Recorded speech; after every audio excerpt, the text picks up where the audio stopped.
শুরুতে একটা প্রশ্ন করা যাক, শেষ কবে নিউজিল্যান্ড দলে মুসলিম খেলোয়াড় দেখেছেন? হয়তো ভাবতে হবে, কারণ কিউইদের জার্সিতে তো মুসলিম খেলোয়াড় দেখা যায় না।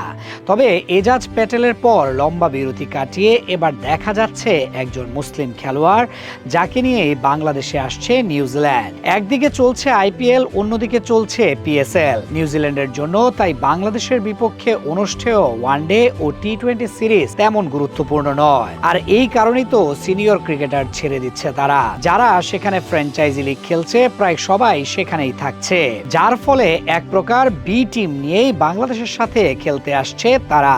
এর মাঝে অনেকেই নতুন মুখ। টম লেইথামের নেতৃত্বে অনভিজ্ঞ দল নিয়ে বাংলাদেশ সফরে আসছে নিউজিল্যান্ড। এনজেডসি ওয়ানডে ও টি-20-র জন্য 15 সদস্যের দল ঘোষণা করেছে। চোট কাটিয়ে দলে ফিরেছেন pacer Matt Fisher, Will O'Rourke ও ব্লেয়ার টিকনার, যা নিয়ে সন্তুষ্ট কোচ রব ওয়াল্টার। পাশাপাশি দলে ফিরেছেন off spin allrounder Dean Foxcroft. আর শ্রীলঙ্কায় এ দলের সিরিজ শেষে মোহাম্মদ আব্বাস, আদিত্য অশোক, ক্রিস্টিয়ান ক্লার্ক ও বেন সিয়ার্স মূল দলে যোগ দেবেন। আগামী 17 এপ্রিল থেকে 2 মে পর্যন্ত ঢাকা ও চট্টগ্রামে বাংলাদেশের বিপক্ষে ওয়ানডে ও টি-20 সিরিজ খেলবে নিউজিল্যান্ড। দুটি ফরম্যাটের জন্য সূচি ঘোষণা করেছে বিসিবি।